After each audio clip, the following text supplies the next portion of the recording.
محمد عامر صاحب، اگر کوئی کسی پیر یا مولانا صاحب کے پاس جاتا ہے اپنی بیماری کا پوچھنے تو وہ بتاتے ہیں کہ تم پر کسی نے جادو کیا ہے، پھر وہ تعویذ کے ساتھ کوئی وظیفہ بھی بتا دیتے ہیں کہ یہ کرو تو جادو کرنے والا خواب میں آ جائے گا، پھر وظیفہ کرنے والے کے خواب میں کوئی آ جاتا ہے اور وہ مان جاتا ہے کہ یہی میرا پکا دشمن ہے۔ مفتی صاحب کیا یہ حقیقت ہے؟ یہ مسئلہ میرے رشتوں میں پریشانی لا رہا ہے، یہ انتہائی درجے کے جھوٹ ہے، اور اس طرح کے لوگ انتہائی درجے کے کذاب دجال ہوتے ہیں، رشتہ داروں کو لڑاتے ہیں۔ ایسے خواب کی کوئی حقیقت نہیں ہے۔ آپ کچھ عملیات کر کے کوئی آپ کو خواب میں آ جائے اور بتائے نا کہ یہ ہے، یہ دشمن ہے، یہ بالکل بکواس ہے، شیطانی خواب ہے، یہ خوب سمجھ لیں۔ یہ لوگ مسمرزم کے ماہر ہوتے ہیں، تو ان لوگوں کے پاس جانا جائز نہیں ہے۔ تو خام خواہ میں اپنے جو رشتوں کو مت توڑیں، خام بے گناہ لوگوں پہ الزام لگا دیتے ہیں کہ تم پہ فلانے نے کرایا، تم پہ فلانے نے کرایا۔ تو کوئی بیماری ہے ڈاکٹر کے پاس جائیں اور سورہ فلق سورہ ناس پڑھ کے دم کیا کریں، آیت الکرسی پڑھ کے دم کیا کریں، بس۔ اس کے علاوہ اس زمانے میں اس کا تیسرا کوئی حل نہیں ہے۔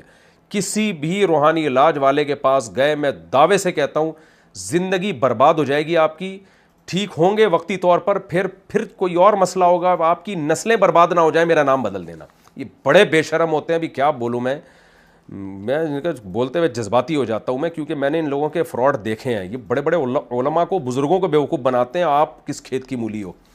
اس لیے اس میں ایک نمبر اور کوئی نہیں ہوتا۔ ہاں کچھ ایک نمبر ہوتے ہیں، لیکن اوپر سے وہ بھی پاگل ہو چکے ہوتے ہیں، تو نیک ہوتے ہیں لیکن ادھر سے کھوپڑی ان کی بھی آؤٹ ہو چکی ہوتی ہے۔ سارا دھندا ہی A to Z گندا ہے، یہ جو اس میں پڑے گا وہ گند میں منہ ڈالے گا۔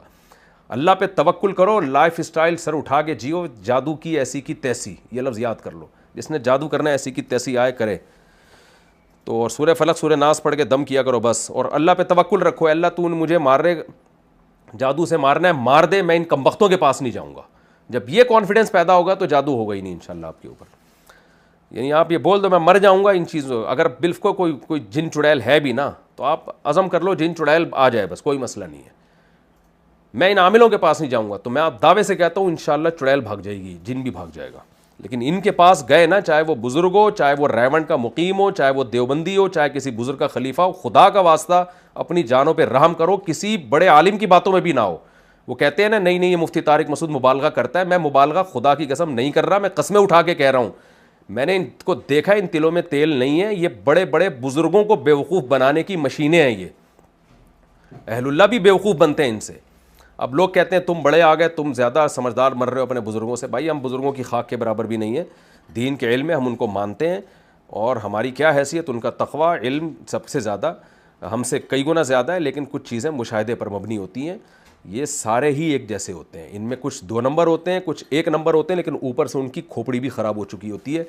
تو جو ان فلیتوں پلیتوں میں پڑا ہے نا، وہ ان کو کہا بھی پلیتے کریں، اصل میں لفظ ہے فتیلہ، وہ دھاگے پہ دم کرتے ہیں نا، تو اس کو ہمارے حضرت نے بنا دیا تھا فتیلے کو فلیتا، اور پھر اس کو بنا دیا پلیتا۔ تو اس کا جتنا بگاڑیں گے اتنا جن جلدی بھاگے گا، اور عاملوں کے خلاف جتنی تقریریں کریں گے نا اتنا ہی جن چڑیل بھوت جادو آپ سے دور ہو جائے گا۔ یہ بھی اللہ کی ایک کوئی خصوصی رحمت ہوتی ہے ان لوگوں پر جو عاملوں کے خلاف بولتے ہیں۔ جس نے جن بھگانا ہو عاملوں کو گالیاں دینا شروع کر دے، بھاگ جائے گا جن انشاءاللہ۔